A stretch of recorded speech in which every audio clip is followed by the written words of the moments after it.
Evening. Hope you're all doing well. Today we're learning Maseches Yevamos Daf Kuf Yud Daled, 1 week shy of a siyum. Just a couple of scheduling notes. Mir Hashem, next week for Rabbi Robinson's daughter's wedding, which is Wednesday night, we'll be learning Daf Yomi at the Chasana. I spoke with Rabbi Robinson to make sure that he's okay with it, and he was thrilled about it. So right after the chuppah, we'll go back probably into the tish room, which is going to be hopefully cleaned by then. But either way, we're probably going to go back into that room. We'll learn Daf Yomi. And I'm going to bring photocopies of the daf so nobody has to schlep a Gemara. Of course, feel free to bring your own. That's scheduling note number 1. And scheduling note number 2 is that next Thursday, Mir Hashem, we're finishing the Masechta, and I will be out of town that day. I will be recording and posting, unfortunately, or much against my personal desires, but I don't have a choice. And we'll probably do a siyum on Sunday night after we learn Daf Dalet of Ksubis. We'll have a siyum that night. Details on that have not been finalized, but they will be at some point soon. Keep it posted. Last night, I inadvertently left out the last 5 lines of a particular sugya. We were learning about a strange scenario where a man wrote a get for his wife with Eidim, and when he gave it to her, he said, "Here's the shtar chov." He said something very strange. And the Gemara just had concluded on 3 lines from the bottom of Kufi Gimel and Beis, the reason why he said it, the way that he said it in this kind of strange way, dishonest way, was machmas kisufuhu deka amar lehu. He was just embarrassed. He just didn't want to. So that was why it was said that way. That was the end of that sugya. Now, yesterday we referenced a sugya, what we refer to as katan ochel nevelos. Are we allowed to give a child, or let me say better, is a child allowed to eat food that isn't kosher, even midoraisa? We'll see some examples that may be true, even midoraisa, and we don't have to stop them. So today, be'arichus, we're going to be speaking about that sugya all the way until the end of the parak on Kuf Yud Daled Amud Beis. Then we'll begin the next parak and go to the bottom of the page on Kuf Yud Daled, and then we'll stop. The Gemara tells a story 2 lines from the bottom.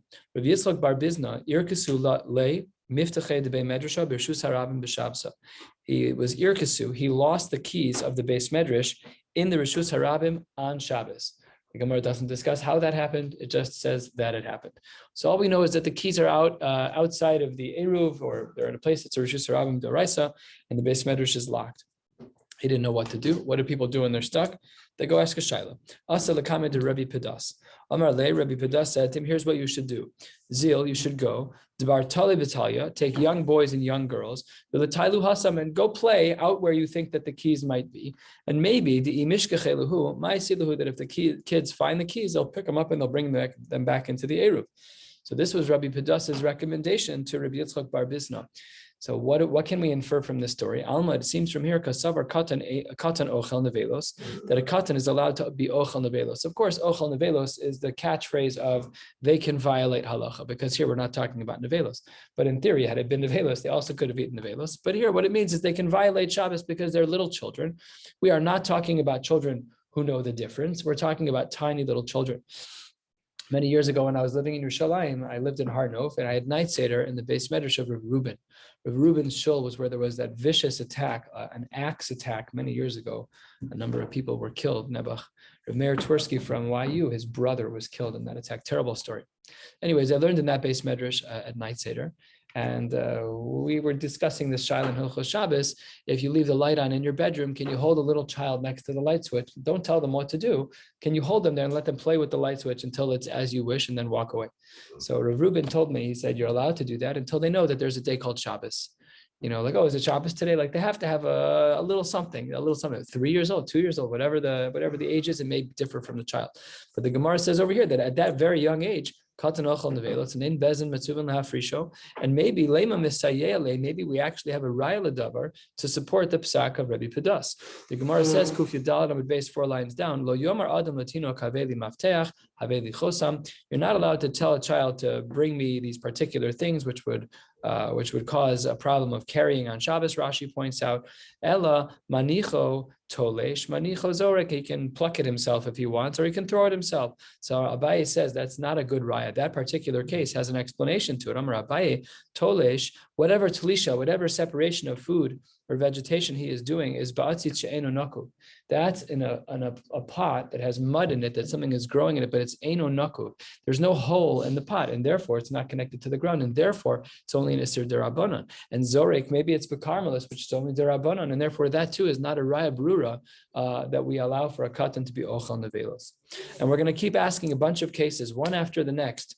We have at least 5 on this page that we're going to be discussing. So let's continue in the Gemara. The Gemara says 8 lines down, Tashma, Ovid kochavim shebalachabos. If a non-Jew comes to put out a fire, ein omrim lo kabeh ve'al techabeh. We don't tell him anything. We don't have to stop him from doing the malacha because he's a goy. We know that by our children, by our animals, by our avadim, that we do have a requirement for their shvisa, but that's not true by a goy. A non-Jew can do whatever he wants. And what does it say about a yid? Katan, what if you have a Jewish child, habalachabos, omrim lo al techabeh? There, if the 10-year-old takes the fire extinguisher, we tell him, stop, you're not allowed to do that on Shabbos. Why? Sheshvisa so'alim, because we're responsible for our children, and we have to make sure that they don't violate Shabbos. So what do we see from here? By virtue of the fact that we say that we tell the child al techabeh, it seems that we don't allow a child to do malacha. We don't say katan ochal nevelos. So then the Gemara responds, Amar Rav Yochanan, that's not true. It was be'ose al das aviv. Maybe really we do say katan is ochal nevelos, and really this child can put out the fire without the father's intervention, without the father stopping it. But here, says the Gemara, Rav Yochanan says that he was doing it al das aviv, and if he's doing it al das aviv, then that is a problem for the father, not necessarily for the child. Says the Gemara, wait 1 second. In a similar case of a non-Jew, das Yisrael, let's say that a non-Jew was putting out the fire on behalf of the Yid. Mishari, would that be allowed? Says the Gemara, yes, it would still be mutter. The guy is doing something for his own benefit. And Rashi highlights what the benefit is. Take a look at Rashi, 7 lines down on the page. Because even had the Jew not known what was going on, he sees that there's a benefit in it for him to put out the fire. Because apparently it was the trend that when someone actually puts out a fire, that you give them some money. And nowadays our taxes pay for the fire department, fine. But back in the day, if somebody put out a fire, you'd write them a check. So he says, I'm not doing this for the Yisrael, I'm doing it for my own good, and therefore it would be mutter. So no raya here in regards to the katan, because maybe the case of the katan where we said al techabeh was because he was doing it for the sake of his father. Tashma, another example, quarter of the way down, Kuf Yud Daled Amud Aleph. Ben chaver, you have the child of a chaver, of a Talmud Chacham, sheragil lelech etzel avi imo, who would go to his grandmother's house, am haaretz. So he's a ben Torah. His father's a ben Torah, but his grandfather's an am haaretz. So says the Gemara, what do we do under those circumstances? The halacha is, says the Gemara, ein choshishin, we are not concerned. Shema ya'achilenu dvarim she'enim misukanim. We're not afraid that that child will be fed food that was not misukan, that is still tevel, did not have maasros taken off of it. Matzah biyado peros, and if we find fruit in his hand, ein zakuklo, that there's nothing that we need to do, he's allowed to eat it. So maybe it seems from over here that really it might be usher. We don't know for sure, but we don't stop him. If he had food in his hand, we don't stop him from eating it. Maybe we see that katan is ochel nevelos, no problem. Says the Gemara, not necessarily. Amar Rav Yochanan b'dmai hikilu. B'dmai, when it's a dmai, when it's a safek of whether or not there was something that was tithed on it, so then we're going to be lenient, and therefore no raya either way in regards to katan ochel nevelos. Says the Gemara, a third of the way down. Hold on 1 second. Let's make a diuk from this brisa. Elataima didmai. The word ella, according to some of the Meforshim, is removed here. Elataima didmai, it's because it's demai. But what if it was vadai? Havadai, if we knew that what the child was holding wasn't demai, but was vadai food that was still tevel, what would the din be? Then la'asure. Then we would say to the kid, you're not allowed to eat it because it needs to be tithed. It needs to have meiser taken off. That shows us that we do have a concern of katan ochel nevelos, that we don't allow him to do it. Hold on 1 second. The very same Rav Yochanan, what did he say above? Rav Yochanan bo'os al das aviv. Earlier we saw that there was a pshat that we were able to get around it. Maybe it was al das aviv. So what's the sheet of Rav Yochanan? Says the Gemara, Rav Yochanan sfuke mesafkale. Rav Yochanan himself really wasn't sure about the din of katan ochel nevelos. And he came up with ukimtas in each case. In one case, he came up with the ukimta that he was putting out the fire al das aviv, and in the second case, he came up with an ukimta of bitmai hikilu. But lemaisa, we don't really know. Don't really know the answer. Rabbi Yochanan himself is torn as to whether or not we allow a katan to be ochel nevelos. Next, a similar case. Tashma ben Chaver Kohen sheraga lelech etzel avi imo Kohen am haaretz. So 3 generations. The Kohen is a young child. Let's say he's a 10-year-old. You have his father who's 40-year-old, and you have a grandfather who's 60 years old. Fine. We're not concerned that the grandfather will serve him trumat meah. What about matzah biyado peros? What if he's holding peros in his own hand? Maybe that might be trumat meah midoraisa. The halacha is ein zakoklo. And what do we see from here? That maybe we allow for a katan to be ochel nevelos. We allow for him to do something on his own volition that might be aser.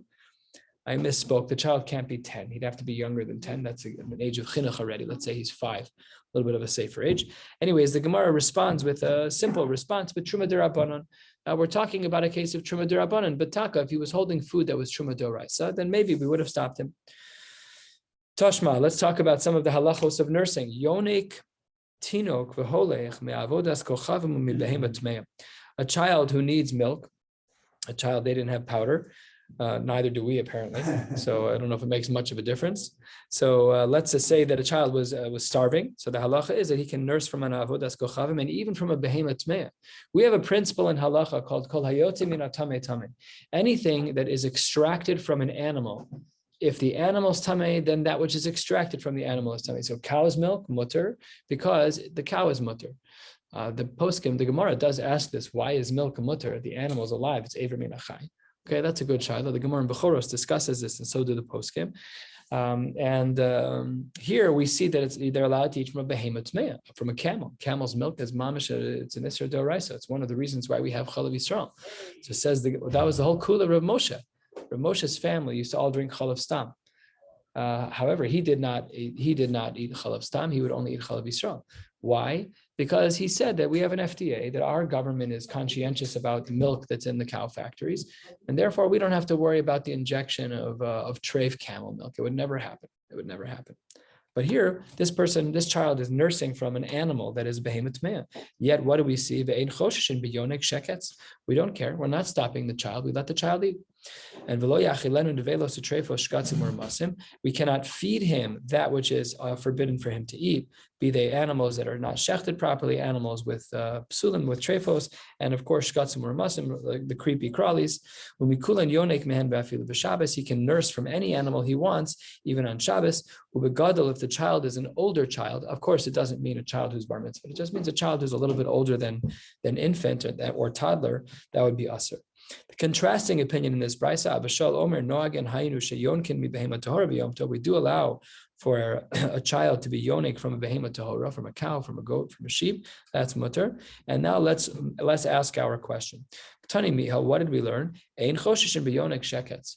We didn't seem to have a concern if a child needed to nurse. If the child was nursing from a behemoth tmeah, we don't stop the child from doing that. So the Gemara seems to imply from here that we allow a katan to be ochel nevelos. Says the Gemara, no, hasa mishum sakana. There, the child is life and death.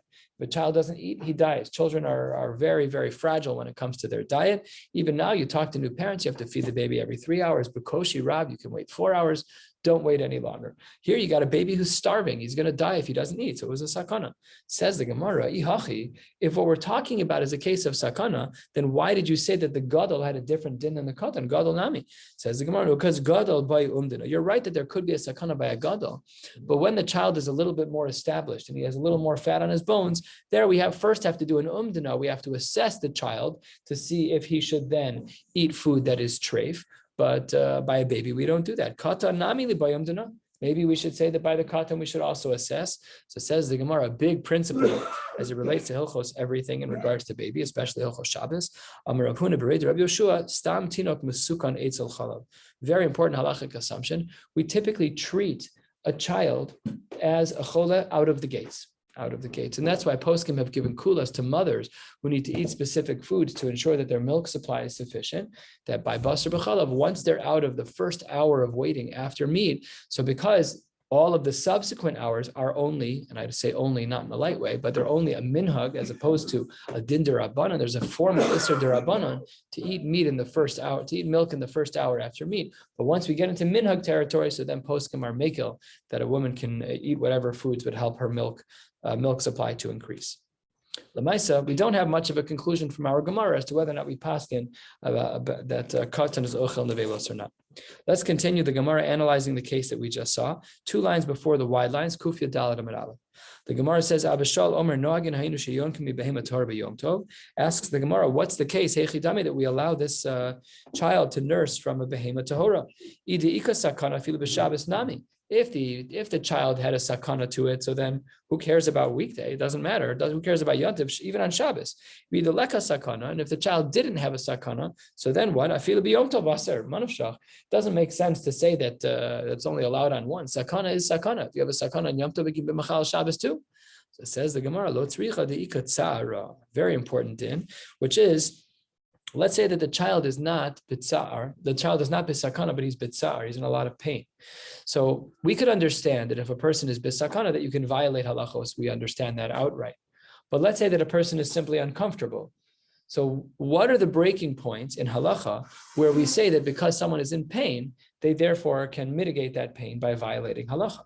So the Gemara says, because savar mifarek Kila'achar yadu. Mefarek is the din of separating one thing from another. We put chaliva, we put nursing or milking into the category of mefarek, and therefore Shabbos to Isser Skila, when it comes to Shabbos, where the Isser of mefarek is an Isser Skila, so there Gazru Rabbanan, that we should say that Sa'ar, pain, is not enough to allow one to violate that din de Rabbanan. However, Yom Tov the Isser Lav, when it comes to Yom Tov, where Mefarek is not an Isser Skila, it's an Isser Lav, Lo Gazru Be Rabbanan, and that explains the din of Abba Shaul, who allows a child to be yonik from a Behema Torah on Yom Tov, but not a Behema Torah on Shabbos, because we're not talking about a case of sakana, we're talking about a case of tsar. Tashma, we have a brisa. The pasuk says, "Lo sochlim ki sheketz heim," that you're not allowed to eat these things because they're sheketz, they're disgusting. What is the drasha? Lo sa'achilum, you cannot feed them to someone. That's lahazir agdolam alaktanim. My lav do amar luhu lo sochlu. Doesn't that mean that you should say to the child, "Don't eat these foods"? Says the Gemara, lo, that's not what it means. Rather, de lo leisu lebi adayim, you cannot place them into his hands. If he picked up the sheketz and he eats it, no problem. But to say that we can hand it to him, for sure, you're not allowed to do that. And a very similar next 2 cases, Tashma, Kol Nefesh Mikem, Lo Sochal Dam, the Isser of eating blood, Lahazir Agadolim Alaktanim, that the parents have to warn the children not to eat blood. My lab, isn't this the case to Amri Luhu Lo Sochlu? Isn't this them, the father, the mother, telling the child you're not allowed to eat blood, therefore showing us that we're not allowed to be machil trefos to a katan, machil dam to a katan? Lo, that's not correct. The lo leisu will be a dime. You're not allowed to put it in their hands. But if in fact they're eating it, that's mutter. And the third case, and we're going to analyze how all 3 of them compare to one another. And more ve'amarta, the din by a kohen, that he cannot become tamei lahasir gedolam alaktan, and that the parents have to tell the kohen children, you're not allowed to become tamei meis. My lav damar luhu lo sitmu. Doesn't that mean that a father has to tell a child you cannot be in the cemetery? Lo. But rather, the child can do it on his own, but you can't make him tummy. So it says the Gemara, we need all 3 cases of sheketz, of dam, and of the kohen. If we only had the first case, well, in regards to shkatzim, top of kufya dalad medbeis mishum de isur and b'mashu, there the isur of a sheketz is a very tiny shiur of achila. Rashi, b'mashu biche adasha kitumasan, that when it comes to tuma, the shiur is a strangely small shiur, that of a lentil of barley, tiny. Aval dam de'ad de'ika revis emalo, but when it comes to blood, where the isser, the threshold of violation of eating blood is a revis, so maybe we'd say that's incomparable to the case of sheretz, where the threshold is simply a adasha. V'yashmin and dam mishum de'ika kares, and in regards to blood, if all we had was the case of blood, I would have said that that's a case where there's an isser kares about shratzim emalo. I couldn't have extrapolated from the case of dam to sheretz, and therefore I needed that case to be listed as well. V'yashmin and hani tarte, if you would have had dam and sheketz, mishum disur and shave bakol. However, aval tuma emalo, but tuma only applies to kohanim, it doesn't apply to anybody else. So therefore, the cases are not comparable. And still more, v'yashmin and tuma. If I only had the last case, which is a case of tuma, where we tell a Kohen that he's not allowed to be machil tuma to his child. He can't put him in a cemetery. That's Kohanim shani mishum deriba behen mitzvos yiseros. They have a lot of uniquenesses. The Kohen has a lot of elements that are unique. Aval hani eimalo, because dam and shekets apply to everyone and not only to a Kohen. Therefore, I might have thought that the halacha would be different sricha. Therefore, in all three cases of shekets, dam, and Kohen, we needed all three cases to be expressly written so that we wouldn't make an error. In all three cases, yes, we are not allowed to be machil trefos to them by dam, by shekets, and by Kohen. However, if they're doing it on their own, it's mutter. Tashma, let's go back to some Yevamos cases that apply over here. Could it be that a man is married to a woman who shouldn't be, and we simply say it's machil trefos lekatan? They're married and they shouldn't be, but okay, it's a katan. Who cares? So let's see. The Gemara says 8 lines down. Kuf Yudal and Amid Tashma. Shnei Achen, 2 brothers. Echad Pikech ve'echad Cheresh. One of them is normal and one of them is a deaf mute. And they're Nesu and Shtei Achayos Pikchos, and both of them are married to regular women. Meis Cheresh Bal Pikachas. If the deaf mute dies, Ma Yaseh Pikech Bal Pikachas. What would his brother do in regards to the other person's wife? Teitze Mishum Achos Isha. He would have to let her go. She would be free without him doing anything, actually, because of Achos Isha. What about Meis Pikech Bal Pikachas, Mayasa Cheresh Bal Pikachas? Let's say that the brother that died was the healthy and normal brother, and the brother that's remaining is a Cheresh, and he just got a Zika Shibum from his sister-in-law. Says the Gemara, Motzi es Ishto Beget, Ve'eshes Achiv Asura Le'olam. That he should divorce one wife, and his brother's wife is Asur Le'olam. Says the Gemara, why is the first wife to be removed? Amai Motzi es Ishto Beget. Tesiv Gabe, she should stay with him and katan ochel nevelasu. Let it be. Let it be. He doesn't have das anyways. What's the difference? Says the Gemara, you're right that he doesn't have das, but he's married to a pikachas. He's married to a regular woman, mishum isura dida. What's implied from the Gemara? That taka. It would actually be the case that if a katan was married, if a cheresh was married to a chareshes, and really al talacha, they really should have gotten divorced, we let them stay married. No, that's all. It's ochel nevelos, and they don't have das, so all is well. Unbelievable. Says the Gemara, Tashma, let's ask another question. Shneach and Pikchin, both brothers in this case are regular, they're normal brothers. And Nesu and Shtei Achayos, Achas Pikachas, Achas Chareshes. Now let's go through this iteration. One wife is normal and one wife is a Chareshes. Meis Pikech Bal Chareshes. If in fact the Pikech, the regular husband, died, Ma Yaseh Pikech Bal Pikachas.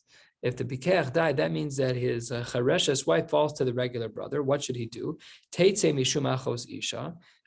He needs to not marry her because of achos isha. And meis Pikech bal Pikachas, if the regular husband died and his regular wife is now has a zika sibum to the Cheresh, mayase Pikech bal.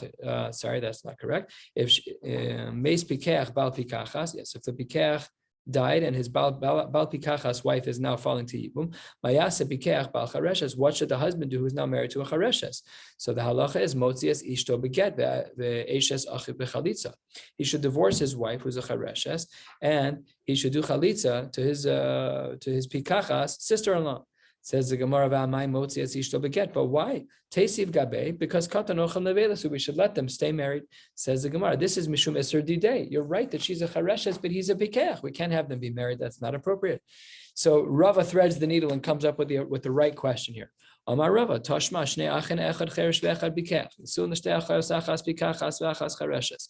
So one brother is a pikachas, one's normal, and one is not normal, and by the wives as well.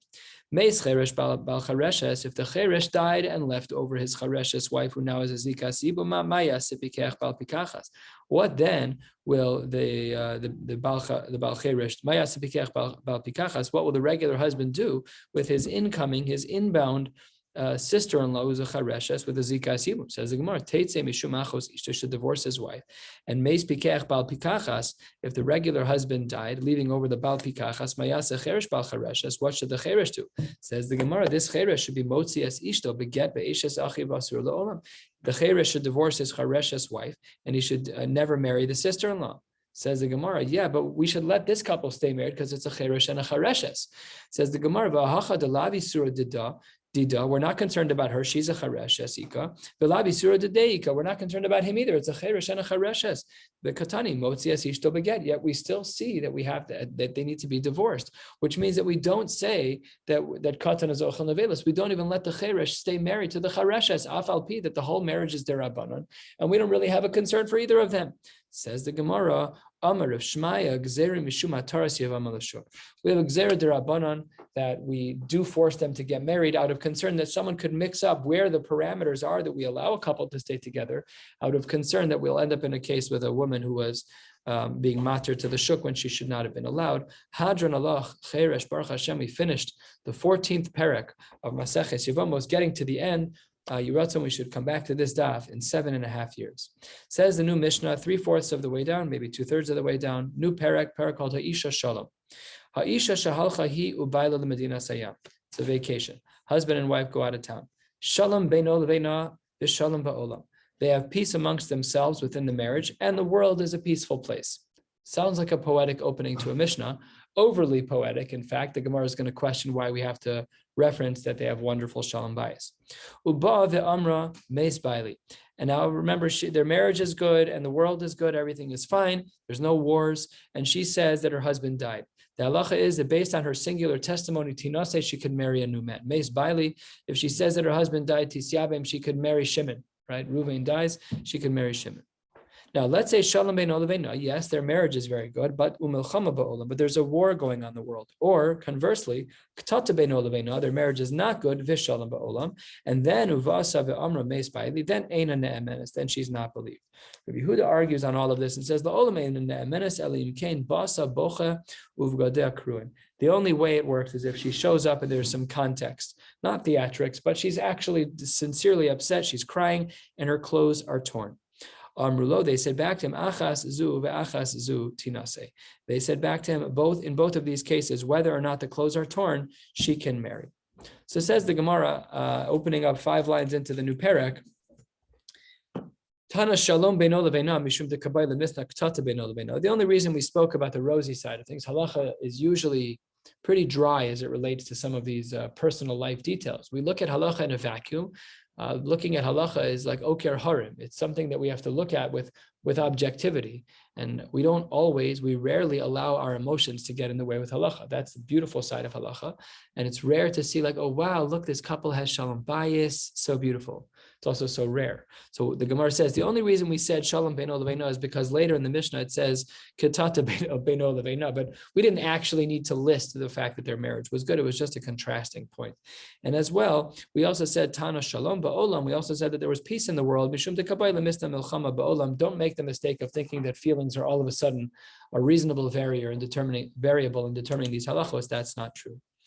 Amar Rava, my time de milchama. Why do the rules change in regards to milchama? Why don't we trust her?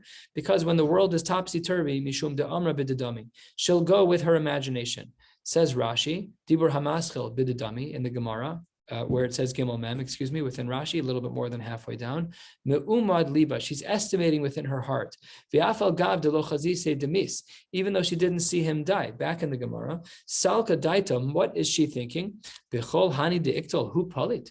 All of these people got killed, and I should assume that my husband is going to be the man who was covered in armor, who came out unscathed. It's unreasonable. She's playing the odds. And because it doesn't always work out that way, we don't believe her. Says the Gemara, had it been that everything was good with the couple, then natra ad dechazia, we would probably wait. She'd probably wait until she knows one way or the other. Zimnin demachu le begira overomcha. Maybe it's taka true he got shot with an arrow or with a spear, but in visavra vadai me, she might have been under the assumption that really he did die. But sometimes you put on a bandage and you're fine. So the Gemara is saying that in B'shas Milchama, she may have a defeatist attitude and say there's no way he survived, and that's not necessarily true. And therefore, we don't rely on her. What about starvation? Savar Rava Lemeimar, 3 levels of Rava. His first impression, his second impression, and then his third. Rava wanted to say re'avon eina k'milchama, that starvation, a famine, is not like war. Delo amra b'didami. She would never make an assumption that he would die of starvation. And then hadar amar Rava, that I disagree with my own opinion. Re'avon harehu k'milchama. It's the same thing. Why did he change his mind? 2 lines into the very wide lines, Kuf Yud Daled Amud Beis, Dahi de asas lakame de Rava. A woman showed up in front of Rava. Amr lei, this woman said to Rava, Baili mes berav, my husband died in a famine. And he wanted to verify what her assumptions were. So he said, Amar la, Shapir avad the shezvas nafshach. You've done good that you're saving your soul by saying that he died. Salka daitach de be'ahu porta de nefifta de shavkasle havachaye. Would you assume that with the small amount of refined flour that you left in your house that he would have survived? Amrle, she said back to Mar, my master, Nami yade dechi gavna lo chaye. Ah, you agree with me, Rava, that no one could live on such a small amount of flour. And that's why he was not a fan, because he realized that she took it way too far. People can survive on small amounts of food. I think there was a story in the news today about a child who fell into the sewer system, and he lived for 8 days in the sewer. They figure things out. He drank some water. It's not the cleanest water in town, but he survived. He survived. I don't know what else he ate. I didn't read the article. But then because Rava saw the story about this woman who made an incorrect assumption that Re'avon is really not like Milchama, therefore the Gemara says, Hadar Amar Rava Re'avon Gria mi Milchama. Really, a famine is worse than war. We don't believe a woman in regards to war to say that her husband died, but if in fact he died in front of her, we would agree. However, in regards to a famine, we have an even more strict line, which is that we wait until she's buried him. We're very strict in regards to Re'avon. So those are the 3 levels of Re'avon, of famine, in regards to the opinion of Rava. What about Mapoles? Rahman al-Islan, this was Surfside, right? You're dealing with a scenario where there's a building collapse. It just happened, I think, in Mexico. There was a stadium that collapsed. Hundreds of people were injured. 4 people were killed. How do we look at a Mapoles in halacha? Do we have a halachic assumption that somebody died under those circumstances? What are nafkaminas? Aguna. Huge nafkaminas, twin towers, you name it. We've had way too many collapses. So it says the Gemara, we have to look at it as though it's equivalent to war. We cannot trust her opinion because she may walk away with an assumption that he died and it's not reasonable.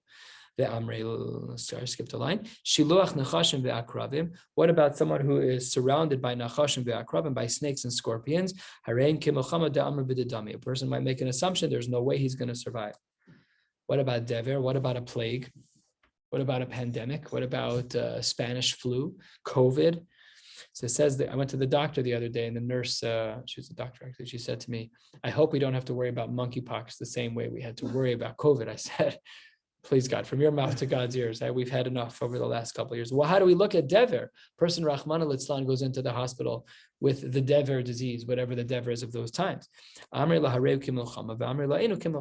say that we equate it to war where a woman is not trusted, and some say it's not like a war and a woman is trusted. It is like a war. It's easy to make the assumption that he did die. Maybe we can rely on the following. Shev shnin havamosna. There were 7 years that there was a famine. And during all that time, people who were very young, people who had not yet met their years, did not die, and therefore we should assume that a person is not going to die. So that's what the Gemara concludes with in regards to a plague, that there are different shitas. We're going to stop right here at Ibayalahu Mirza Hashem tomorrow night, which is Thursday. We're going to learn a blot and a half, which will bring us to the bottom of Kuv Tes Zayin Amud Aleph. On Shabbos, we'll catch up on the balance of Kuv Tes Zayin and Kuv Yud Zayin. Wishing you all a beautiful night.